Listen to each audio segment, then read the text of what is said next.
And so where did Do Hard Things come from? Yeah, so do hard things. Okay, so I have the gym going on now from 2016 to 2020. We're crushing it. We're hosting Saturday 10 a.m. leg days. And my friends Dylan, Charlie, Jay, all these guys just I'm coaching them online, but now they start moving to Indianapolis just to be a part of what I'm doing, mid 20s guy, just building something. And they're like, I want to come build too. I'm like, great, like come build. So we're all like hosting Saturday 10 a.m. leg day. And for a while, no one's showing up. Kyle, it's just me. Like I'm just taking pictures like, yo, hope to catch you guys next week. And next week, like never came, it felt like. But one day people started coming. And then I was just doing open floor coaching, and I would just be coaching guys Saturday 10 leg day, and it started catching on. And then, man, after like a few months to a year, we started getting people like really just traveling from out of state to be a part of 10 a.m. leg day. Obviously, building online, so now they're coming there, and then the community Indianapolis is starting to recognize it as well. So more of these people are coming and showing up. And I'm just open floor coaching. I'm pretty good at deadlifting, so people were listening to my advice. They were getting stronger. And I remember looking out one day and we started counting. We had like 40 people in my gym's like the small type of gym that you need a tetanus shot to go into. Like this is not like some fancy box gym, dude. This is like, it still is like you go in, you're like, they need to clean the place, man. Like, it's a hardcore environment. It's really just what I want. And it's a private facility now, but I'll get to that. So anyways, we're hosting Saturday Tim Like Day. People are coming to the gym. They're getting results. And we look around one day, man, and we have people from like a dozen different states. And then we have people from Canada, the UK, and Australia, and obviously the United States, all there at the same time. And you're like, holy cow, like how did this happen? And a couple guys were just there for work trips, but nonetheless, they were still there. And like, wow, this thing's building, this thing's growing. So I'm started hosting basically an event a week at that time. Saturday Sam Leg Day. Well, then COVID happens. When COVID happens, this whole idea, we're non-essential. My wife was a hairstylist at the time, so she's not working. I'm not working. I have to figure it out. So I just like go right to what I know at the time. Like I was already creating, obviously, I was coaching people, creating online PDFs. So I just created at-home workout. Create at-home workout that kind of sparks some sales. It gets some momentum going. But then people are hitting me up like, dude, I really miss leg day, or they can tell like the community aspect. Guys were just starving for this, man, at that time during COVID. So I saw a need. I never planned on having like an online group or the Do Hard Things community. That was never a plan of mine.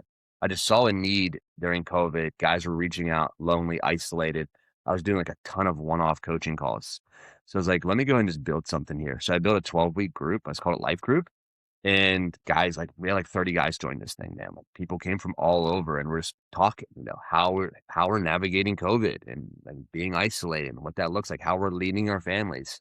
My stance was probably what you'd see of me, what I would think about COVID. I thought it was a scam. I was like, I'm not kind of playing along with this. And everybody can have their own opinions. That's fine.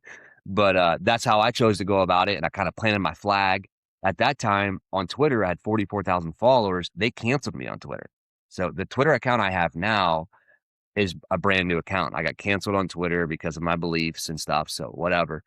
So I was kind of like just planting my flag though, like, no, this is what I believe in, man, and this is what I'm doing, and people were attracted to that. So that's how the community started getting birthed. I started hosting those life groups, and then guys are like, man, this is good, but I'm still alone. Like I still need like human connection. So in 2021, like kind of in the height of the whole thing, dude, I started hosting the Do Hard Things retreats. I just called them retreats at the time, men's trips. And I went to Colorado. They're like, the most place. And I'm like, let's go to the mountains of Colorado.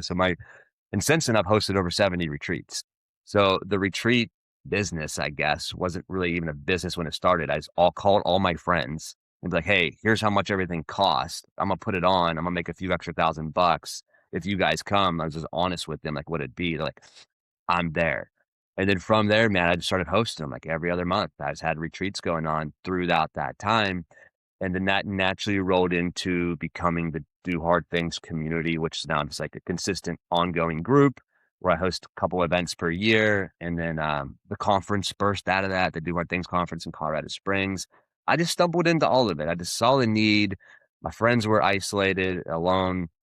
I was isolated. I was alone. I was like, here's what we can do about it. Some type of monkey has to, orchestrate this thing. I'll be that guy.